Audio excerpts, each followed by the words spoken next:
different is a challenge with Lamar, um, just because they run him so much? I know you've seen other running quarterbacks, but they don't reach this level. Yeah, no, I think the Ravens are by far, since he's taken over as quarterback, the heaviest run offense in the NFL on first, second, and third down if it's not third and long. I mean, there's a chance that they're going to line up and run the ball, try to run the ball downhill on 35. So really got to come into it with a little bit of a different mindset as anybody else in the NFL, and it's going to be a challenge, but I think we're up for it. Is anybody compared to him at that position right now? No, not the way that they use him and how he kind of runs the ball. I mean, a lot of quarterbacks who are mobile are running and getting around, but then they're sliding. He's trying to dive for first downs. He's not just running out of bounds when he gets to the sideline. So I don't think there's anybody quite like him right now. There's all the rules to protect these quarterbacks from being hit or excessively hit or whatever. How much more difficult does your job become because he's a runner as often as he is, but you got to play within the boundaries of these rules? Yeah, I think you can't really worry about that too much. Once he's outside of the pocket and running on whatever their zone reads or quarterback runs, he has the same protection as any other player, so you can't really think about it. I mean, the only thing is other players usually aren't going to slide, so if he does slide, obviously you can't go and hit him after that point. But once he becomes a runner, you can't really worry about it. Go play football. It comes down to eye discipline when it comes to defending play action. But when the team runs as much as they do, does that become a little more challenging? Oh, yeah, definitely, especially when they're good at play action, which the Ravens have done a lot of good things this year in the last couple of games, mixing in play action off of runs and ideas that they've run previously in the game. So it all comes down to eyes. It all comes down to everybody knowing their responsibilities and doing their job and having people over the top, being kind of safeties, angels of the defense, not letting people get behind you. Is there an area of the defense that he stresses more? You know, I mean, I think of the ends when they run the option, and the ends got to be real careful about him. But is that right, or is it just everywhere? No, I think, yeah, it's everywhere. The way they run their offense the last couple of games, it could be up the A-gaps, could be a nose tackle, could be linebackers, could be DNs, corners or safeties. Stresses everybody on any given play, so everybody's really got to come in locked in, laser-like focus. He seems to throw in the middle of the field. Yeah. Make it a little easier to defend him. Yeah, I think the middle of the field obviously is the biggest area, especially on play actions. Usually you're going to get routes that are going to be crossing over the middle of the field, or even if they're deep, they're going to be post routes more often than not, stuff like that. So they definitely try to attack the middle of the field. They do a lot of good stuff with their tight ends and the play actions. But he spreads the ball around quite a bit to the receivers and tight ends and backs. So, I mean, everybody's got to do their job. Does Greg go back to the 49ers and Kaepernick to show you what he used to do to defend that? He hasn't done or showed us anything that sort yet, but I imagine it's probably pretty similar to facing that offense. Is it important to you to play the spoiler role? I mean, I know you guys want to win and get to 8-7-1, but does that add something to it? Oh, yeah, definitely. When you're going against a direct competitor and in the AFC North, and you can affect how the AFC North is going to end the season yourselves, so we can go in the game and we can either end their playoff chances or if they win, they get to go to the playoffs. So it's definitely a spoiler role. And, I mean, after what's happened to Cleveland with them leaving, going to Baltimore, obviously the fans and everybody are going to want us to spoil their season, so it's a big motivational. Do you expect another step up in intensity? I mean, you played a lot of big games this year. Denver was one of them. A lot was on the line, but this seems like the greatest kind of implications there could be.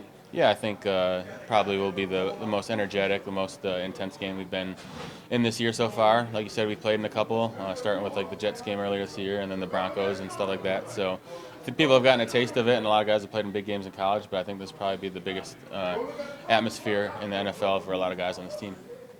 I'm assuming you love having Baker on your team, but is he the kind of quarterback that would irritate you if you were on the other team because of the stare down at you? It seems like he's always talking. I don't know. I have to be on a different team from him to say so. I mean, there's a lot of quarterbacks in the NFL. Everyone does different things and has different personalities, and some people like some for some reason, some people don't for others. So I mean, if that's your kind of player, I don't think people would get too obsessed by it. But if people are just trying to be Mr. Nice Guy all the time, then maybe they wouldn't like it as much. But obviously, as a quarterback on our team, we all love it, and we love his competitive fire, and he brings a lot of good stuff to the table. Gus Edwards has been running for them a lot. What is it about him that's made him successful recently? Yeah, I think the stuff they ask him to do in their scheme, run downhill, hit the A and the B gaps hard and fast. I think it really suits him. He's a big physical back. Coming downhill, he can break a lot of tackles, a lot of arm tackles, and he's got a little bit of speed once he gets in the open field. So with all the misdirection they do and with Lamar pulling the ball, I mean, you really got to be keyed in on your gaps, because if you give him a crease, he'll be able to hit it.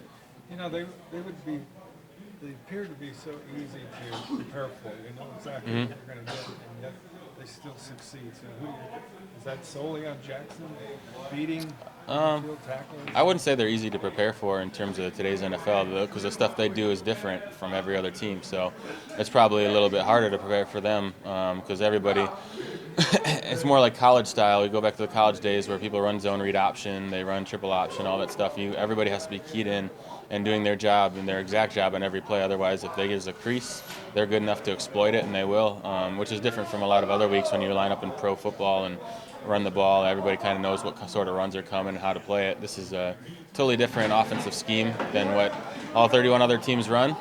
So everybody's really got to come with a good focus. A big part of that, the zone read, triple option stuff, is how well the quarterback hides the ball and handles the ball. How do you evaluate Lamar's ability to do that? Yeah, it's very good. And I think even in the NFL, quarterbacks, running backs are playing behind really big offensive linemen. So a lot of it's misdirection, quarterback hiding the ball, offensive line getting in the way and muddling up reads. And I think they do a good job of that. As you can see, they've gotten a lot of explosive runs, and it's going to be up to us to limit that.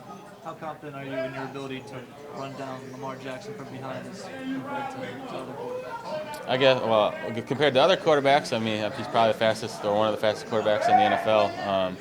But I'm confident in a lot of the defensive guys on our team and the second-level defenders to be able to run him down when we need to and get on to the next play. Is it fair to say, I mean, you'd rather force him to pass, but you have to respect him as a passer too? Is there a fine line there? Yeah, I mean, what they've put on tape is that they're going to run the ball a majority of the time in every given situation. And then when they throw the ball, it's a lot of play actions, and it's a lot of leverage situations where the defense may be running up into the run gaps, and you get easy passes over the top. So I think what they don't want to do is get into third and long situations, do the straight drop back passing, allow defenses to get there. But even in that, he'll start scrambling around and making plays on his own. So, I mean, he's a different kind of threat in the pass game than what a lot of other quarterbacks in the NFL are. So it'll be an interesting game. Considering all the challenges he presents and they're 5-1 under him, is it kind of mind-boggling that people are talking about him playing receiver at this level? I mean, nobody knows when people are coming in the NFL how everybody's going to react. It's kind of a crapshoot from college players going to the NFL. You can get All-Americans in college who just can't play in the NFL. You can get undrafted third-team All-Conference guys who come to the NFL, and then if they're a year or two are All-Pro level. So you never know.